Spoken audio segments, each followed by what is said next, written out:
لله الحمد لله نحمده ونستعينه ونستغفره ونؤمن به ونتوكل عليه ونعوذ بالله من شرور أنفسنا ومن سيئات أعمالنا من يهده الله فلا مضل له ومن يضلله فلا هادي له ونشهد أن لا إله إلا الله وحده لا شريك له ونشهد أن محمدا عبده ورسوله صلى الله تعالى على خير خلقه محمد وعلى آله وأصحابه وسلم تسليما أما بعد فأعوذ بالله السميع العليم من الشيطان الرجيم بسم الله الرحمن الرحيم فبما أغويتني لأقعدن لهم صراطك المستقيم صدق الله العظيم.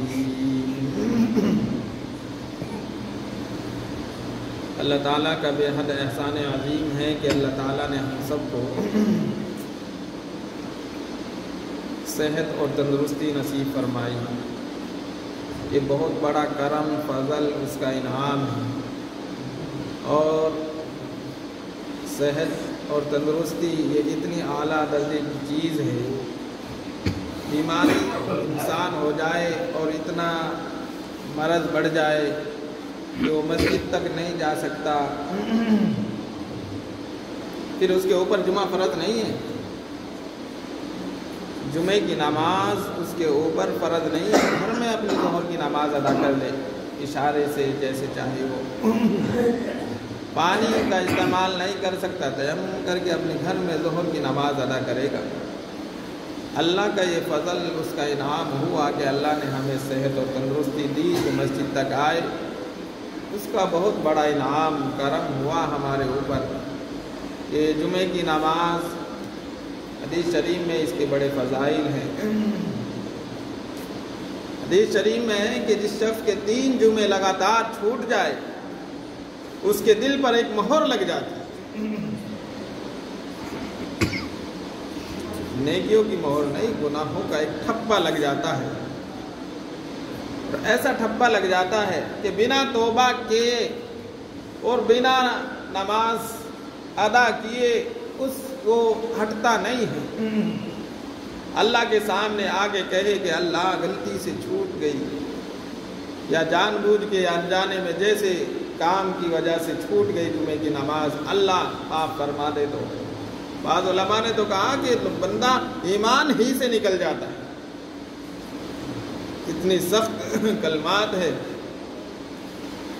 نماز کا تحفہ بہت بڑا تحفہ ہے، بہت بڑا تحفہ.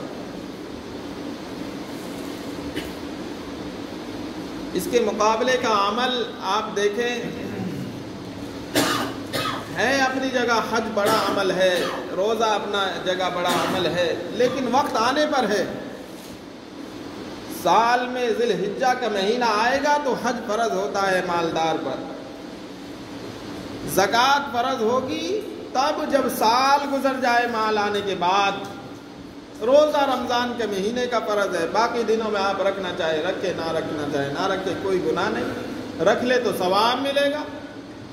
جیسے پیارے آقا صلی اللہ علیہ وسلم پیر اور جمعرات کا روزہ ہمیشہ رکھتے تھے، کبھی نہیں چھوڑتے تھے.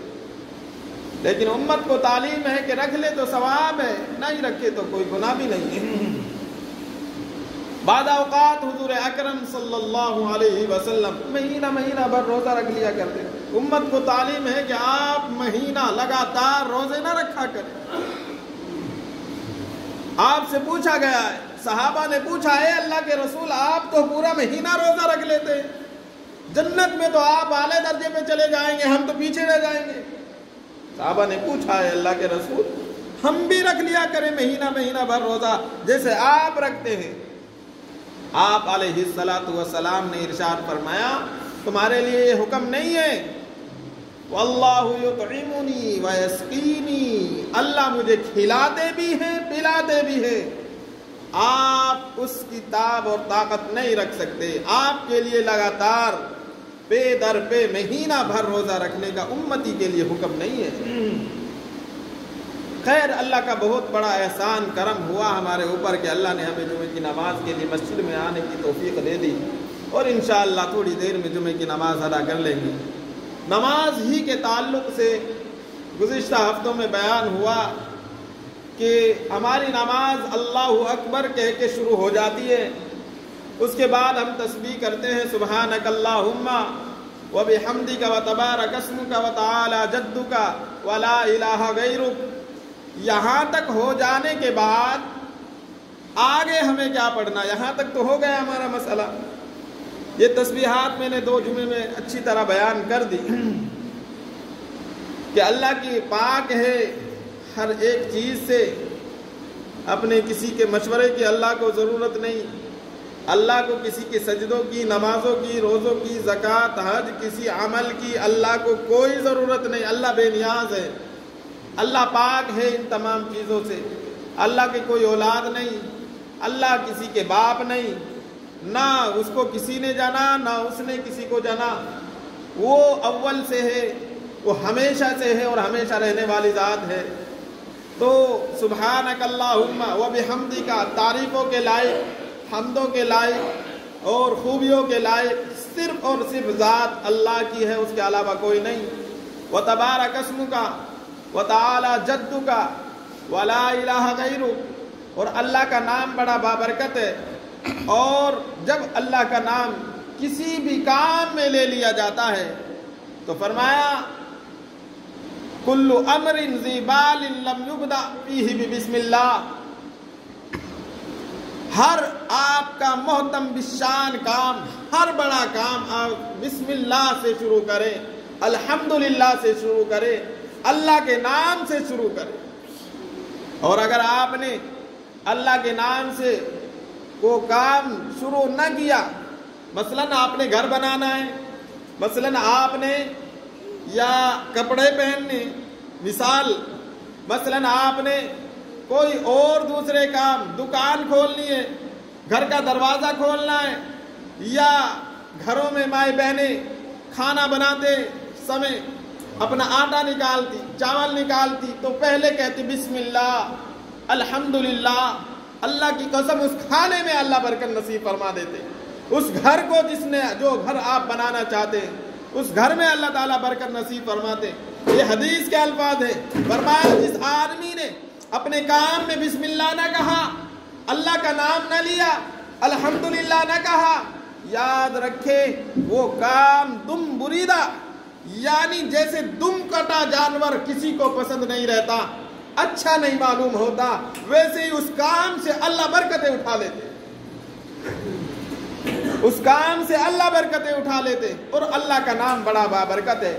آپ چاہے تو بسم اللہ کہیں، آپ چاہے تو الحمدللہ کہیں، آپ چاہے تو اللہ کا ذکر کچھ اور، استغفر اللہ، نستغفر اللہ، یہ بھی اللہ کا ذکر میں شمار ہوتا ہے، یا اور کوئی اللہ رب العالمین کا ذاتی نام یا صفاتی نام آپ پکارے تو اللہ کا ذکر ہو گیا، اللہ کا نام ہو گیا۔ آپ ہر کام میں اللہ کا نام لے۔ دیکھو جانور ذبح کرتے ہیں، کہتے نہیں بسم اللہ اللہ اکبر، جانور بھی ذبح کرتے ہوئے کہتے ہیں بسم اللہ اللہ اکبر، یہ بھی حکم ہے، نہیں پڑھیں گے یہ کلمات تو جانور ذبح نہیں ہوتا۔ خیر، وتبارک اسمک وتعالی جدک، فرمایا اللہ کی ذات بہت اونچی ذات ہے، بلند و بالا ہے، بڑی اونچی ذات ہے، اور اس کا کوئی شریک نہیں ہے، کوئی ساجی نہیں ہے، اس کا ہم پلہ نہیں ہے۔ اگر ہوتا لو کان فیہما آلہۃ الا اللہ لفسدتا، 2 معبود ہوتے تو فرمایا زمین میں فساد پھیل جاتا، ایک کہتا سورج مشرق سے نکلتا، دوسرا کہتا مغرب سے نکلنا چاہیے، ایک کہتا کہ ابھی ٹھنڈا موسم رکھنا، دوسرا کہتا نہیں گرمی ہونی چاہیے، زمین میں فساد، طرح طرح کی باتیں ہونا شروع ہو جاتی۔ اللہ کہتے لو کان فیہما آلہۃ الا اللہ لفسدتا، دو معبود ہوتے، دو خدا ہوتے تو زمین کا نظام، آسمانوں کا نظام دھرم برم ہو جاتا، سب ختم ہو جاتا. لیکن اللہ رب العالمین کی ذات واحد ذات ہے، اکیلی ذات ہے، اس کا کوئی شریک نہیں ہے، اس کو کوئی مشورہ دینے والا، اس کو کسی کے مشورے کی اور کسی کی عبادتوں کی، کسی کے ذکر و تسبیحات کی ہرگز ضرورت نہیں ہے. یہاں تک ہماری نماز کا یہ الفاظ، یہ کلمات ہر نمازی کو پڑھنی. امام کے پیچھے ہیں تب، امام صاحب ہے تب، مقتدی ہے تب، ہر آن ہر لمحہ مقتدی کو بھی پڑھنا ہے، امام کو بھی یہ کلمات پڑھنے. سبحانک اللہم سے لے کر ولا الہ غیرو تک یہ کلمات امام بھی پڑھے گا اللہ اکبر کہنے کے بعد، اور مقتدی بھی پڑھیں گے. اس کے بعد امام صاحب کے اگر پیچھے ہیں تو کچھ نہیں پڑھنا، خاموش امام صاحب جو قرات کرتے ہیں آرام سے خاموشی کے ساتھ سننا ہے. اب کوئی کہتے جی ظہر میں تو سنتے نہیں، جی عصر میں تو کوئی سنتا نہیں، اس لیے کچھ پڑھ لیں نا. ترمذی میں روایت موجود ہے، حدیث کی کتاب کا نام بتا رہا ہوں، بعض لوگ دھوکہ دیتے ہیں. ترمذی میں روایت موجود ہے، امام جو قرات کرے گا وہی مقتدی کی قرات ہے، چاہے وہ جہری نماز ہو یا سری نماز ہو. دونوں میں حکم یہ ہے کہ مقتدی خاموشی کے ساتھ قرآن کو سنے. وَإِذَا قُرِئَ الْقُرْآنُ فَاسْتَمِعُوا لَهُ وَأَنصِتُوا لَعَلَّكُمْ تُرْحَمُونَ. جب قرآن کو پڑھا جائے تو حکم یہ ہے کہ آپ خاموشی کے ساتھ اس کو سنو، غور کے ساتھ سنو، جہرن ہو تب، سرن ہو تب. ترمذی حدیث کی بڑی کتاب ہے. اللہ کے رسول صلی اللہ علیہ وسلم نے فرمایا کہ جب امام کی قرات مقتدی کی قرات ہے، امام نے جو پڑھ لیا آپ کا ہو گیا. قرآن امام نے جو پڑھ لیا، چاہے وہ ظہر ہو، عصر ہو، مغرب ہو یا عشاء ہو یا فجر ہو، جب امام صاحب قرات کر رہے ہیں تو مقتدی کو حکم نہیں ہے کہ وہ سورۃ الفاتحہ یا سورت پڑھے، نہیں، ایک لفظ بھی پڑھنا اس کے لیے جائز نہیں ہے. احناف کا مسلک یہی ہے. امام اعظم ابو حنیفہ رحمۃ اللہ علیہ اس حدیث سے یہی استدلال، اور اس حدیث کو، اس قرآن کی آیت کو استدلال کے طور پر یہی پیش کیا ہے. خیر، پہلی بات، آپ بھی امام بھی سبحانک اللہم سے لے کر ولا الہ غیرو تک پڑھیں گے، سب کے لیے پڑھنا لازم ہے. اس کے بعد امام مقتدی کے لیے تو قرات کا مسئلہ ہی نہیں، امام تو سب سے پہلے اعوذ باللہ من الشیطان الرجیم یہ آیت مبارکہ پڑھے. امام ہے یا مقتدی ہیں، اکیلے نماز پڑھتے ہیں آپ تو پہلے ولا الہ غیرہ کے بعد اعوذ باللہ من الشیطان الرجیم پڑھنا ہے. یعنی اس شیطان مردود سے آپ پناہ مانگ لو. یہ شیطان کوئی چھوٹی چیز نہیں ہے، معمولی درجے کی چیز نہیں ہے. اللہ کی حفاظت میں آ جاؤ، اللہ کی نگرانی میں آ جاؤ، اللہ کی پناہ میں آ جاؤ. اگر اللہ کی پناہ میں آ گئے تو بچ سکتے ہیں، نہیں تو نہیں بچ سکتے. یہ شیطان اتنا بڑا دشمن ہے. جی میں تو اپنی نمازوں کو، تلاوت تسبیحات کو سوچتا ہوں میں تو بڑا نیک آدمی، بڑا ولی اللہ بن چکا، بڑی تسبیحیں گھماتا ہوں، اللہ اللہ کرتا ہوں، میرے اوپر تھوڑی شیطان آ سکتا ہے. سوچتے نہیں ہمارے لوگ، ایسا خیال کرتے ہیں کہ ہمارے پاس شیطان کیسے؟ شیطان تو نبیوں کے پاس آیا جی، شیطان تو صحابہ کے پاس آیا، اولیاء کے پاس آیا، ہر ایک بندے کے پاس آیا شیطان، اور آئے گا کیسے نہیں؟ قسم کھائی ہے اس نے، قسم کھائی ہے. میں نے آیت مبارکہ پڑھی ہے، فَبِمَا أَغْوَيْتَنِي لَأَقْعُدَنَّ لَهُمْ، میں بیٹھ جاؤں گا راستوں پر، لَأَقْعُدَنَّ میں دھرنا دے کے بیٹھ جاؤں گا کہ سیدھے راستے کی طرف نہیں جانے دوں گا. شیطان نے تو قسم کھائی ہے. ہم خیال کرتے ہیں جی شیطان ہمارے پاس تھوڑی آ سکتا، نہیں. آدم علیہ السلام کو جنت میں وسوسہ ڈالا، فوسوس الیہم الشیطان قال یا آدم اللہ نے کہا وَلَا تَقْرَبَا هَذِهِ الشَّجَرَةَ، اے آدم آپ اس جھاڑ کے قریب بھی نہ جانا۔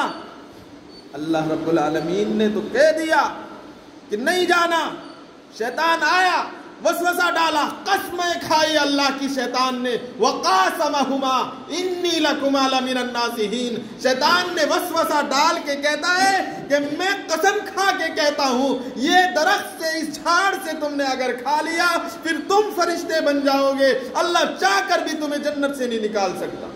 یہ قسمیں کھائی، وسوسہ ڈالا، ورغلایا، اماں حوا کے پاس گیا اور جا کے کہا آپ کہیے نا میں تمہارا خیر خواہ ہوں، میں تو تمہاری بھلائی چاہتا ہوں، میرے اپنی کوئی غرض نہیں ہے۔ وقاسہما، قسمیں کھائی ہے شیطان نے اور ورغلایا اماں حوا کو، آدم علیہ السلام کو وسوسہ ڈالا۔ حضرت آدم علیہ السلام، اللہ نے منع کیا، آدم علیہ السلام سوچنے لگے کوئی اللہ کی قسم بھی جھوٹی کھا سکتا ہے؟ قسمیں کھا رہا ہے، ایک آدمی آ کے قسمیں کھائے، نہیں اللہ کی قسم یہ مسئلہ، اللہ کی قسم، کوئی بھائی اللہ کی قسم ایسی جھوٹی تھوڑی کھائے گا۔ یہ وسوسہ ڈالا، ذہن میں بات آ گئی تو اللہ کی قسمیں کھائی، خیر خواہی کو بتانے لگا کہ میں تو تمہارا خیر خواہ ہوں، اللہ کی قسم، ورغلا دیا، نبیوں کو ورغلایا، نبیوں کو وسوسے ڈالے، اللہ کی قسم میں اور آپ کیسے محفوظ رہ سکتے؟ دیکھو وہاں جنت میں وسوسہ ڈالا، آ جاؤ ابراہیم علیہ السلام مشہور پیغمبر ہے، مشہور نبی ہے، یوں فرمایا کہ جب بیٹے کو جانے لگے نہ لے کے، بیٹے کو جانے لگے میدان میں کہ ان کی قربانی دینی ہے، اماں کے پاس چلا گیا شیطان، ہاجرہ، حضرت ہاجرہ رضی اللہ تعالی عنہ کے پاس، کہ تمہیں معلوم ہے کہاں جا رہے ہیں تمہارے بچے کو تیار کر کے؟ کہ اللہ نے قربانی مانگی ہے، قربان کرنے جا رہے ہیں، بچے کو ذبح کرنے جا رہے ہیں۔ بیوی بھی تو ابراہیم علیہ السلام کی بیوی منزہ و پاکیزہ و تقوی طہارت والی بیوی کہتی ہے اللہ نے قربانی مانگی ہے، میرے بچے کو مانگا ہے، میں ایسے 100 اسماعیل قربان کرتی ہوں اللہ کے نام پر۔ جب یہ بات کہی نا تو شیطان کہنے لگا یہاں تو میرا داؤں چلنے والا نہیں ہے، چلو کس کے پاس جاتے؟ ابراہیم علیہ السلام کے پاس آ گئے کہ تمہارا لاڈلا بیٹا بڑھاپے کی عمر کو جا کے اللہ سے رو رو کے مانگ کے مانگا، اسی کو تم ذبح کرنے جا رہے ہو ایک خواب کی بنیاد پر کہ خواب آیا، خواب تو جھوٹا بھی ہو سکتا ہے۔ ایسے وسوسے ڈالے، ایسی باتیں کہنی شروع کی۔ ابراہیم علیہ السلام اللہ کے لاڈلے نبی، پیارے نبی، یوں فرماتے ہیں کہ میرے ایسے 100 بیٹے بھی اگر ہوں اسماعیل جیسے، اللہ رب العالمین مجھ سے قربانی مانگے تو میں اس کو قربانی کرنے کے لیے فوراً تیار۔ روایات میں ہے کہ کنکریاں اٹھائی اور شیطان کو ماری۔ آج بھی حاجی لوگ اسی عمل کو زندہ کرتے، اسی عمل کو کہ شیطان کو دور بھاگو، کنکریاں لگاؤ، 3 مرتبہ مارو، اور وہ مقامات ابھی بھی وہاں موجود ہیں، جو لوگ گئے ہیں ان کو سب معلوم۔ دیکھا ابراہیم علیہ السلام کے پاس شیطان آ گیا، ہاجرہ رضی اللہ تعالی عنہ کے پاس شیطان آ گیا، اسماعیل علیہ السلام کے پاس تیرا ابا تجھے ذبح کرے گا، تیرا ابا۔ بیٹا کہتا ہے اللہ نے مجھے اپنے ساری دھرتی پہ مجھے چنا ہے اپنے لیے، کیوں نہ میں اللہ کے حضور پیش ہو جاؤں۔ بیٹے بھی ایسے ہو گئی۔ شیطان میں کہہ رہا ہوں آدم علیہ السلام کے پاس آیا، اماں حوا کے پاس آیا، ان کے پاس آتا گیا، پھر آ گیا ان کے پاس ایوب علیہ السلام کو اللہ نے مال بھی دیا تھا، دولت بھی دی تھی، اولاد بھی خوب دی تھی۔ کہتا ہے اللہ، شیطان کہتا اللہ ایسے تو کوئی بھی عبادت کر لے، خوب ذکر تسبیح تلاوت خوب کر لے، ہم تو جب مانیں گے جب اس پر فاقے گزرے، تکلیف میں آئے، مصیبت میں آئے، تب دیکھیں گے کتنا بڑا صابر بندہ ہے ایوب۔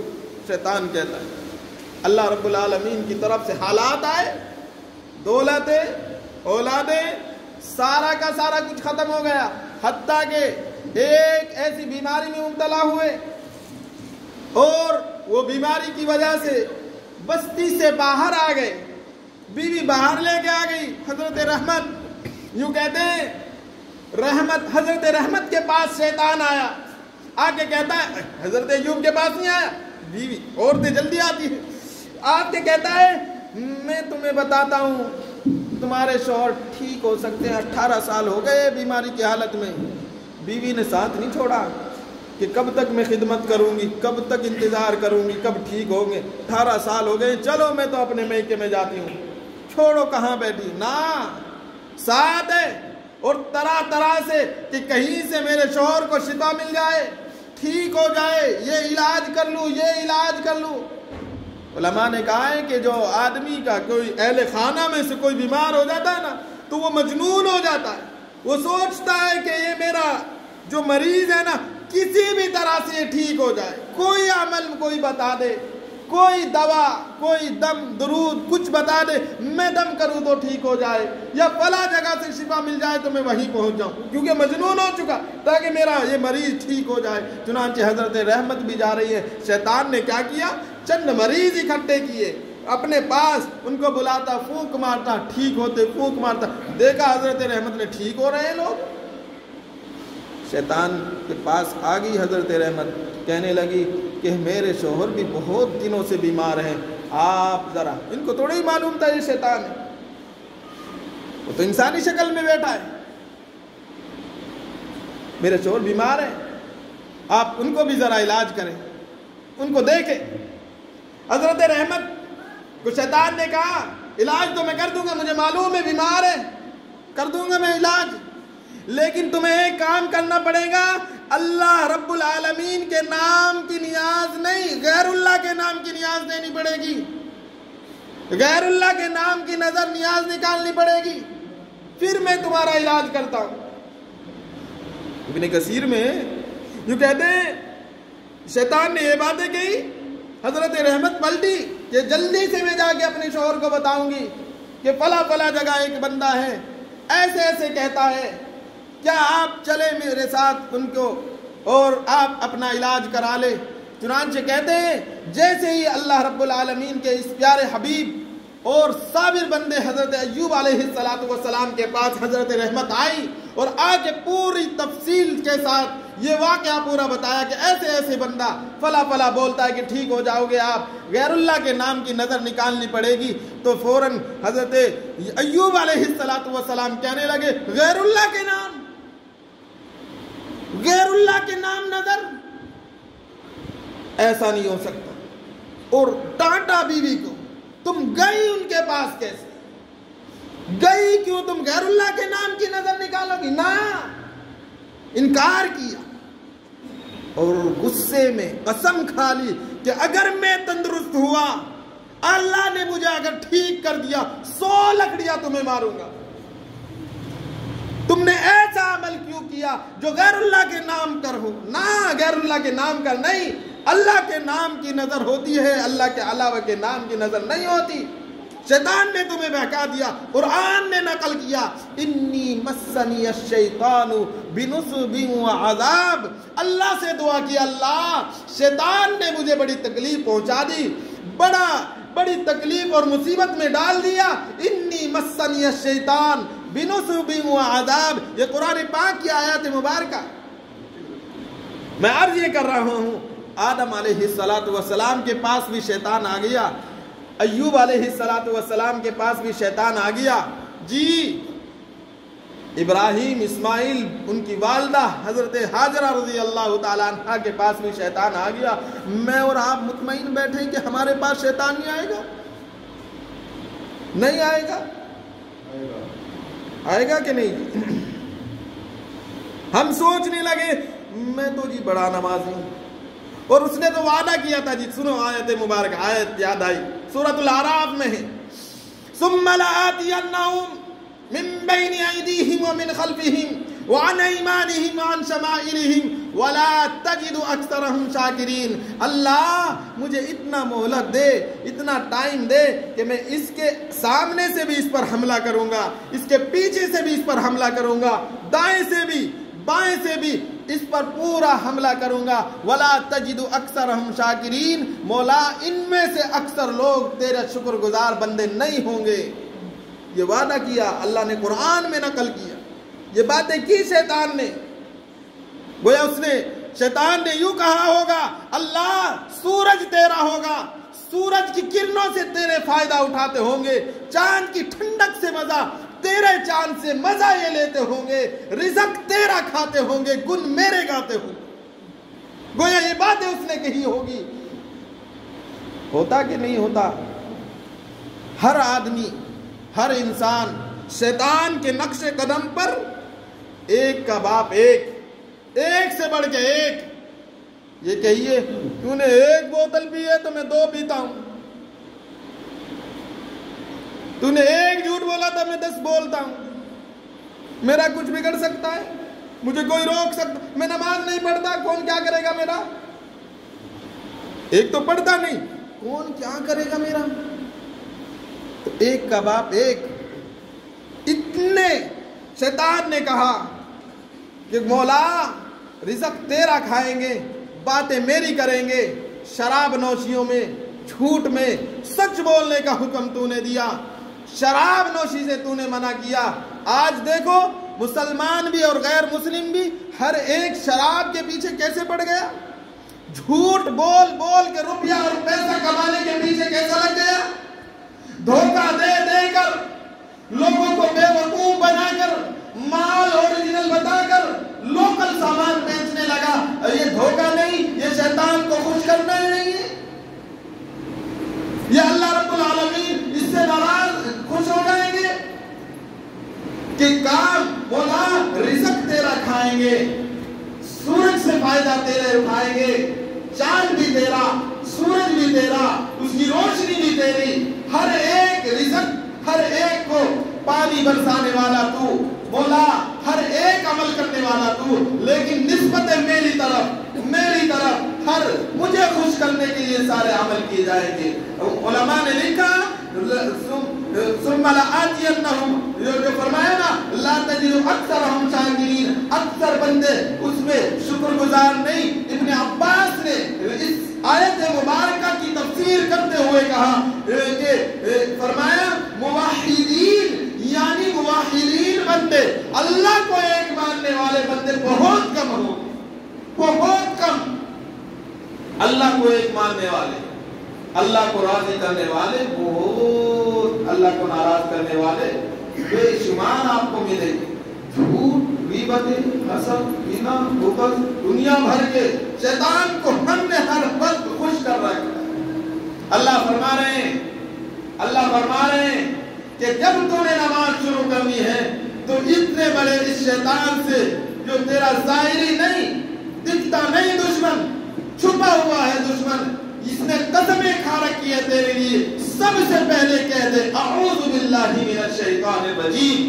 سب سے پہلی بات تیری یہ ہو کہ اے اللہ اتنے بڑے اس شیطان سے میں تیری پناہ میں آتا ہوں، مجھے بچانے والا کوئی نہیں ہے، اللہ تو بچا سکتا ہے۔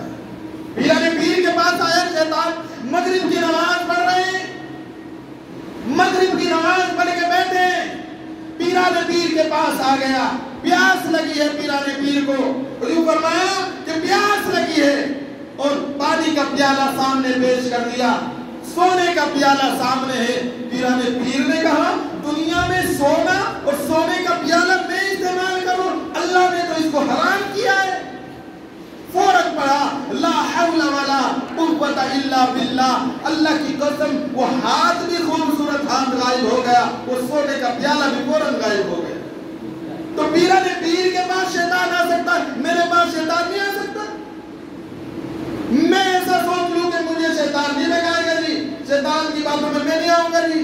اس لیے فرمایا نماز جب شروع کرے تو سبحانک اللہ کے بعد اعوذ باللہ من الشیطان الرجیم یہ پڑھ لیا کر، اللہ کی پناہ میں آ جا، اللہ کی حفاظت میں آ جا، اللہ کے نام کو لے لے، پھر انشاءاللہ شیطان سے اللہ تیری حفاظت کر لے۔ اس نے تو کہہ دیا انہو لکم عدو مبین، میں تو تمہارا کھلا دشمن ہوں، کھلا دشمن ہوں۔ کھلا دشمن میرے سامنے اعلان کرے میں تمہارا کھلا دشمن ہوں۔ کتنی تدبیریں اور کتنے کام ہم ایسے بنا لیں گے کہ کہیں یہ میرے اوپر حملہ نہ کر دے، کہیں میرے اوپر یہ حملہ نہ کر دے۔ کتنی باتیں سوچیں گے، کتنے باتیں کہیں گے اور کتنے انتظامات کریں گے کہ ادھر سے آ سکتا دشمن، ادھر سے آ سکتا، ادھر سے آ سکتا، ادھر سے آ سکتا۔ ہر آن ہر لمحہ وہ کوشش کرے گا کہ میں نے اس دشمن سے اپنے آپ کو بچا لینا ہے۔ میرے بھائیوں، اللہ قرآن میں کہتے ہیں کہ ہمارا کھلا دشمن شیطان ہے، اس سے حفاظت چاہتے ہیں تو علم، قرآن و سنت کا علم اپنی زندگی میں لانے کی کوشش کرنا، اللہ والوں کی صحبتوں کو اختیار کرنا، اللہ والوں کے ہاتھ میں اپنا ہاتھ دے دینا، اپنے ہر عمل میں اللہ والوں سے پوچھ لینا، اگرچہ جھنڈے ہی نکالنا، اگرچہ ڈی جے ہی بجانے کی بات ہو، شادی کرنے کی بات ہو، کوئی بھی عمل ہو، اللہ کی قسم پہلے اپنے اللہ والوں سے، علماء سے آپ اپنے مسائل دریافت کر لیا کرے، نہیں تو شیطان کو راضی کرے۔ شیطان معمولی چیز نہیں ہے، بڑا دشمن ہے۔ اللہ ہم سب کی حفاظت فرمائے، اللہ ہم سب کو عمل کی توفیق عطا فرمائے۔ وآخر دعوانا الحمدللہ رب العالمین۔ جن حضرات نے سنتیں نہیں ادا کی وہ سنتیں ادا